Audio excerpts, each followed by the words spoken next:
Sometimes you come across an article that's just so mind-numbingly ridiculous, written about an individual who either said or wrote something that you have to wonder if he or she even heard the words in his or her head before they wrote or said them.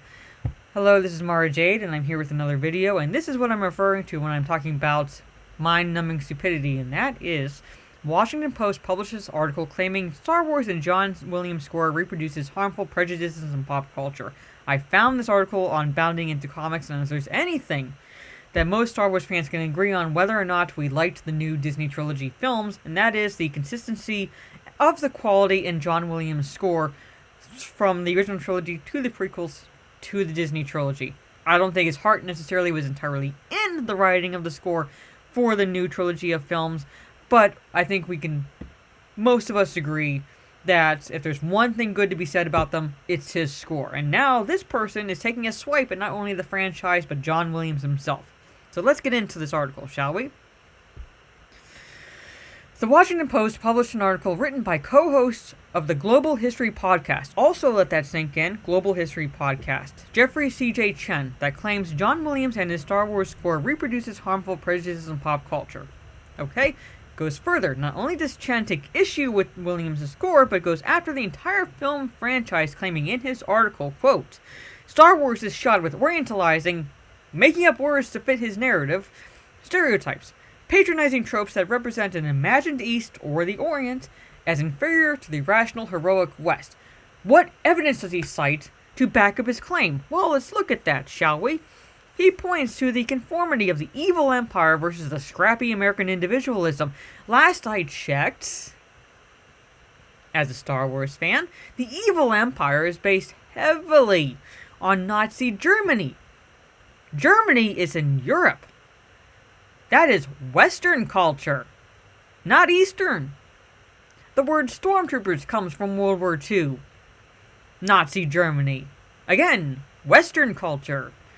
The uniforms worn by the officers in the evil empire of the Star Wars universe. Guess what they're based off of? Say it with me now. Nazi Germany. And if there's any comparison that can be made of the rebels in Star Wars to anything, it wouldn't be the American individualism. Since we're going into the little history lesson of the historical influences on the evil empire, it would be the Free French fighting the Nazi Germany regime prior to America's involvement. I thought you were a co-host of a history podcast. Imagine my shock. He also points to the vague Eastern mysticism of the Force and its Shaolin cum samurai practitioners.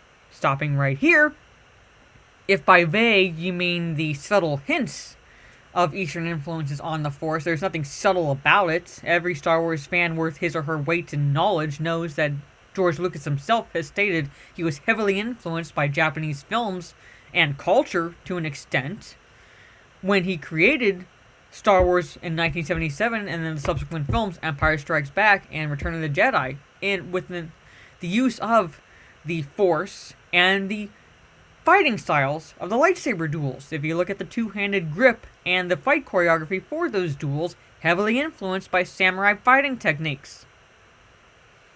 You're not revealing anything major here, dude. Nothing. Most fans know this. And the uncomfortable racial stereotypes embodied in the hookah-smoking Jabba and the miserly Watto. Jabba is a crime lord worm.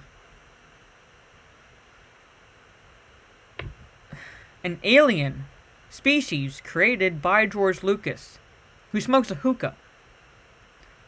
Big friggin' whoop.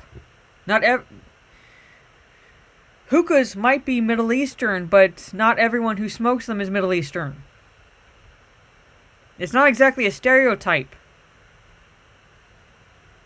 The only probable stereotype that you can point out in this is Watto, and that is more Jewish stereotyping than anything. Again, this guy is supposed to be a co-host of a history podcast. Okay, he singles out John Williams' music. Quote, Williams' music associates the, quote, good guys with the grand orchestral style of the European Romantics. Think of the beautifully hummable melodies of Luke, Leia, and I'm not saying her name. While the themes for the, quote, bad guys are expressed in the vocabulary of Chinese, Indian, and Middle Eastern music. I want you to point out to me the Chinese, Indian, or Middle Eastern influences for the Imperial March. Point that out. Beasley cites two themes he has an issue with regarding what he just said there. And that is the Duel of the Fates and the Emperor's theme. Quote, down here, Chen attacks the song Duel of the Fates, insinuating it's racist. Its orchestration and melody are emblematic of how Williams uses Oriental sound to represent villainy in all the Star Wars films.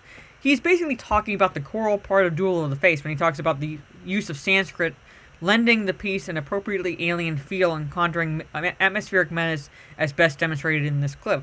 Basically, he did not listen to the track at all, because that choral part is throughout the entire piece. So it's not like just only played when Darth Maul is shown. It's played throughout as Qui-Gon Jinn and Obi-Wan take on Darth Maul. And you have to wonder, did he do his due diligence? Did he research what John Williams intended when he wrote the score? Or the track? No, he didn't. I did, because I looked it up. And here it is. Scrolling down. Although Return of the Jedi used a wordless male chorus to enhance the Sith theme, and that's the Emperor's theme, another theme that Chen took issue with, as far as Williams' score, The Phantom Menace was the first Star Wars film to feature music with sung lyrics. Most people know that. And John Williams, in his words, says, the great sword fight at the end of the film, the decision to make that choral was just the result of my thinking that it should have a ritualistic or quasi-religious feeling, and the introduction of a chorus might be just the thing. The medium of chorus and orchestra would give us a sense that we were in a big temple. Essentially, Jedi versus Sith, good versus evil, light versus dark, two religious sects coming together in the head in one epic battle in The Phantom Menace. Essentially showing that the Jedi thought the Sith were extinct, no more.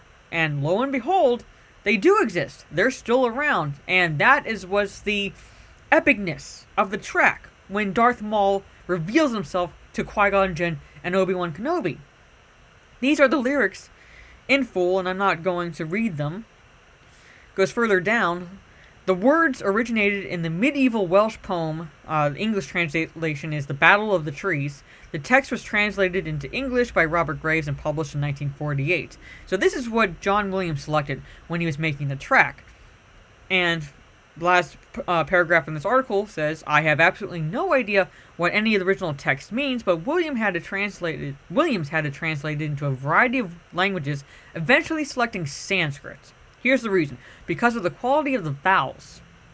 If we read between the lines, then John Williams liked the Sanskrit because it helped provide that ritualistic or quasi-religious character that was missing from the other languages, and no doubt English in particular.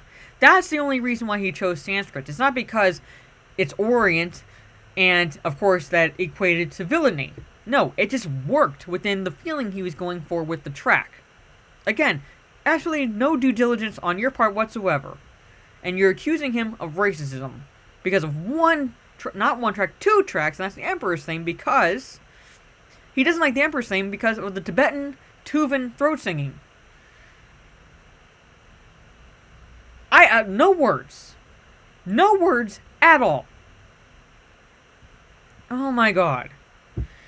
And here's his actual intention.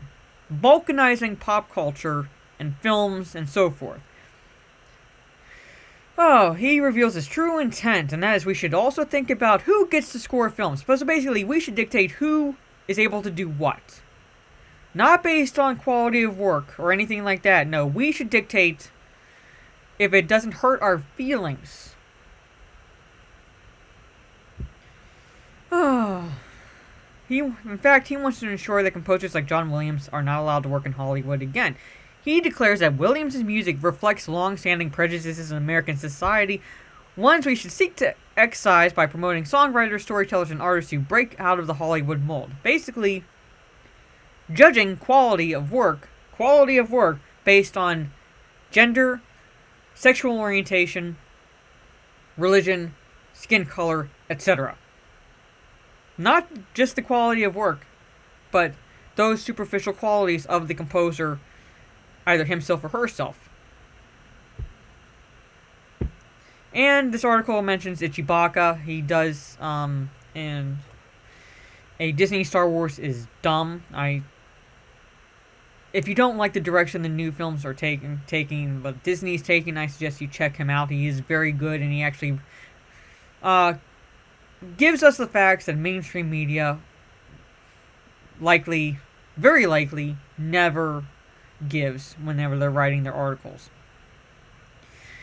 And Ichibaka states, basically what this is the SJW will take anything you write, anything you say, anything you create, and transform its meaning into something the SJW would like to respond to. So basically, it doesn't matter what you write. They'll interpret it however they want to interpret it and respond to their own interpretation, not the actual interpretation of what you said or wrote. And they respond to it in a way that is intended to paint themselves as some social justice folk hero fighting a variety of social injustices. This article is essentially more of that. That's basically what this Chen gentleman is doing. Interpreting it as he would, responding to his interpretation, not the actual facts, and trying to come across as, I'm fighting social injustice. This is just sad. This is just ridiculous. But anyway, that's the video. Let me know down in the comments if you agree or disagree. If you like this video, leave a thumbs up. What do you think of this article? As I said, do you agree basically with my assessment, or do you disagree with that? Do you agree with him? Do you disagree with him? Let me know. If you like this video again, share it on social media, and basically get this discussion going, because we're already just 1 week into 2020 and there's already attacking pop culture, and they're already going after Star Wars again. They're already trying to inject some sort of agenda where none is at all, period. And I can't. I'm not done, but I'm ticked off. But anyway, this is Mara Jade. I hope you enjoyed this video, and I'll catch you all on the dark side. Later.